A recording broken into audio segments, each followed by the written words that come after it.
Alright, in this video I just want to cover the basic chip and pitch shots and the techniques, because these will then be translated into your full swing. And these techniques are what you're going to use to build your golf swing. So if you have a longer chip shot where you got plenty of green to work with, then you want to pull out a less lofted club. Most people tend to pull out that sand wedge and try and fly it all the way to the hole, but we don't want to do that. But here's the basic technique.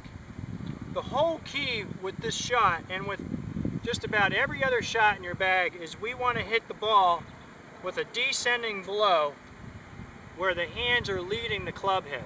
So a lot of people have a tendency to want to lift the ball in the air and they flip their hands and then they don't get any compression of the ball. But this idea is where you're going to learn the concept of compression.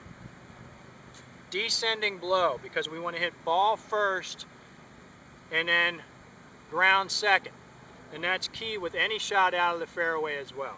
So this technique, if I've got a long chip shot, is I like to open up my stance a little bit to give my arms a little bit more freedom to swing. And then I'm going to put the ball basically in the middle of my stance, or maybe in the back. Set up with my weight forward, about 70% of my front foot. That gets my hands forward like that, ahead of the ball. And then I just swing it up, a very slight wrist hinge coming up. And then I strike it with a descending blow, making sure that at impact, my left hand, the back of my left hand, is square to my target. And then there's no breakdown of that left hand at all, that left wrist. So the shot looks like this.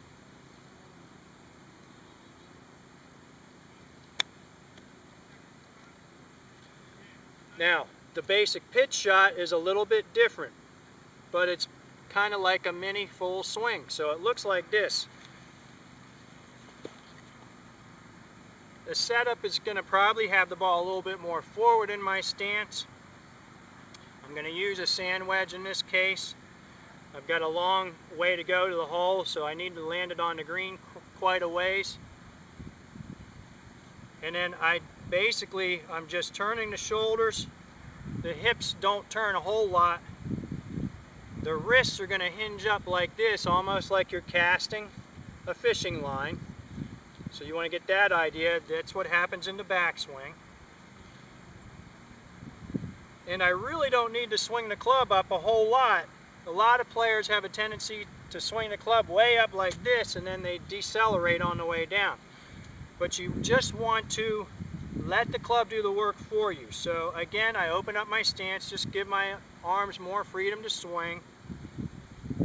I turn the shoulders, hinge the wrists up a little bit, strike the ball with a descending blow, and again, I make sure that my left wrist is facing the target at impact and it's flat. So that's the whole point of impact. That's what you want to achieve in the golf swing as well. So it's very important to perfect these shots before you try to really master the full swing. So this shot looks like this.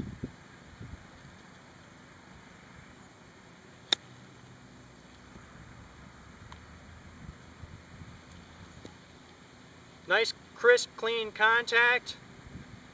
Not a huge swing, and that ball of mine went a good 75, 80 feet before it stopped. So even on a very slow, bumpy green. So make good, clean, crisp contact that way, and that's your goal with these chip shots and these pitch shots. These little swings are very important for you to develop, and you can learn them one-handed as well, just like in my one-handed drills that I present in another video.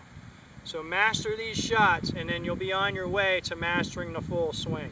But the process has to start with the very basics, the smaller moves, and then we gradually build them up into bigger moves. And we'll see you in the next video.